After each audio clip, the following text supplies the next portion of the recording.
Happy day, dear students.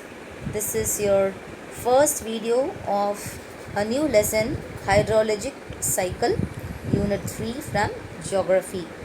So, we are going to start this lesson today.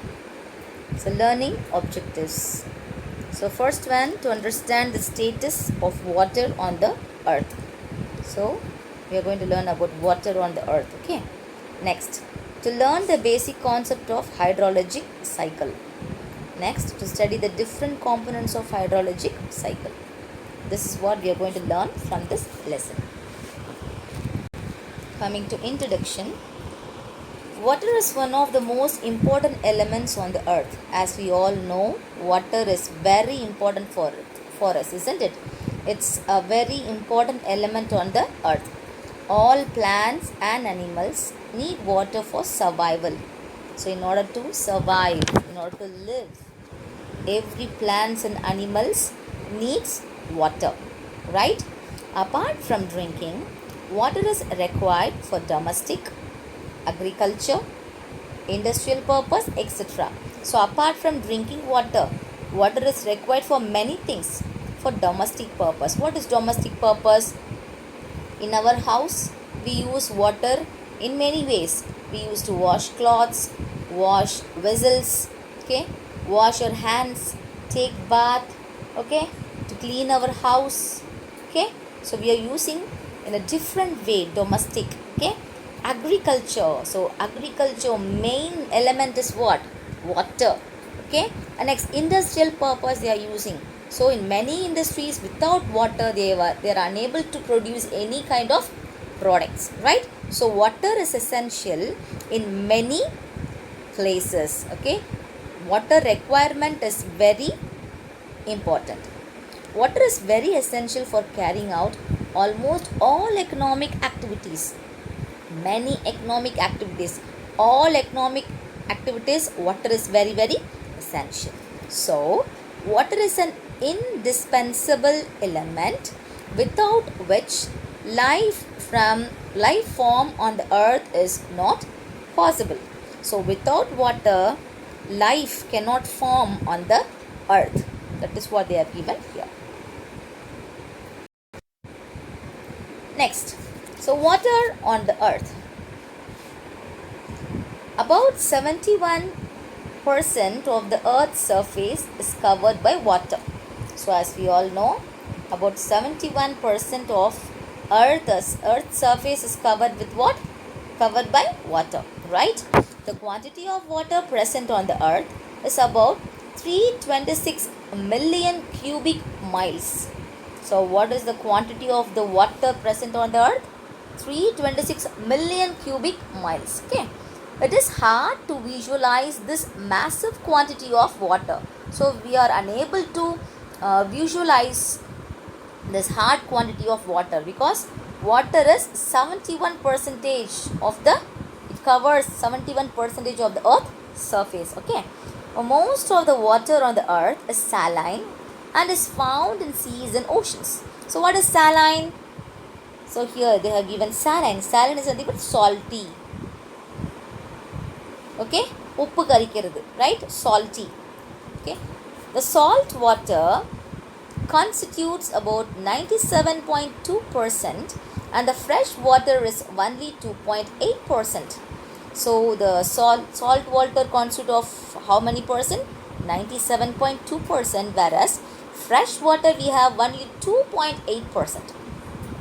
Out of this 2.8%, and 2.2% is available as surface water and the remaining 0.6% as groundwater, okay. From this 2.2% of surface water, 2.15% is available in the form of glaciers and ice caps, 0.01% in lakes and streams, and the remaining 0.04% is in other forms.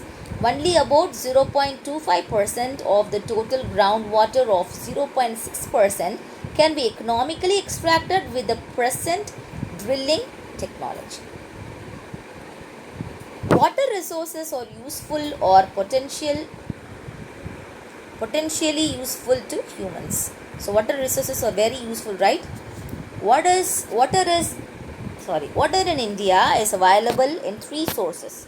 So in three sources water is available in India, right? They are, what are they? Precipitation, surface water, and groundwater. Okay, precipitation is nothing but rainfall. Different kinds of rainfalls are there, that is called as what? Precipitation. Okay, next one is surface water, and next one is groundwater. Okay, here is the picture they have given in page number 104 in your book. So earth's total water. So what is earth's total water? Salt water, right? Salt water present in seas, 97.2%. So this is earth's total water. So in that, fresh water is 2.8%. Okay, among that fresh water 2.8%, we have groundwater 30.1%, ice caps and glaciers 68.7%. From that we have others 0.9%, surface water 0.3%. Got it? And next, from surface water we get swamps, okay, 11%, and lakes 87%. Among that swamps we get what? Rivers 2%. Okay, fresh water, surface water. This is the water on the earth. They are given in percentages. Okay, next, coming to a chart. Estimated volume of water on the earth's surface. So they have given here oceans and seas, water source. Okay, volume of water in cubic miles, percentage to total water. Okay, next, ice caps and glaciers, permanent snow. Okay, and permanent snow. Next, water, groundwater, soil moisture, ground ice, and permafrost. Lakes, atmosphere, swamp water, rivers, and biological water. Okay, next, hydrological cycle or water cycle. We will see what it is.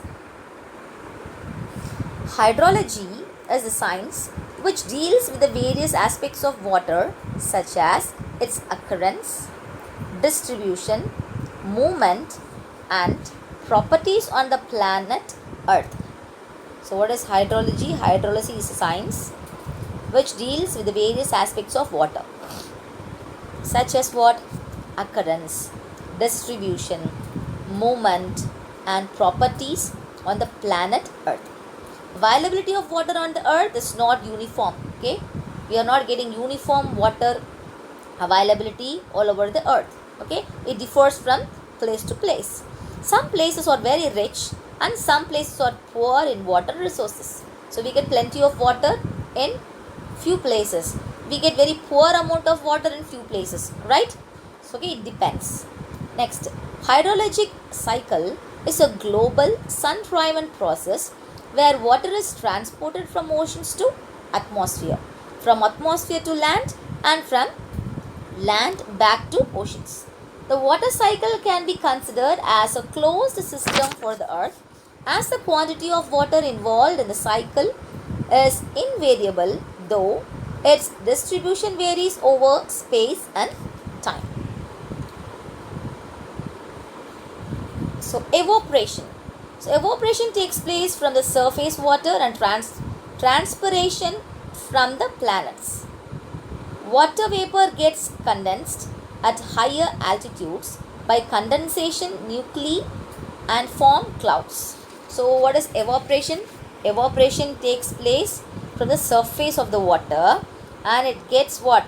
Transpiration from the plants. Water vapor, it gets condensed at a higher altitudes by condensation nuclei and forms clouds. The cloud melt and sometimes burst, resulting in precipitation. Precipitation is nothing but rainfall. Okay, when a cloud is getting burst, it forms what? It results in raining. Precipitation of different forms is nothing but different kinds of rains. We will see what it is in the further classes. A part of water from precipitation flows over the land is called runoff. Okay, a part of Precipitation is nothing but a part of rainwater, okay, which flows over the land is called as what? Runoff. And other part infiltrates into the soil, which builds up the groundwater. The remaining overflow of the water is getting infiltrates under the ground, okay. It observes, the soil is observing few amount of water, and that builds up into what? Groundwater. Hydrologic cycle is a circulation of water. Okay, what is hydrological cycle? Hydrologic cycle is what? It's a circulation of water. It is a continuous process and takes place naturally. So this hydrologic cycle takes place naturally. Okay, the three important phases of the hydrologic cycle. What are the three important phases? Evapotranspiration, precipitation and runoff. What are they? Evapotranspiration, precipitation and runoff. Okay, the picture of hydrologic cycle.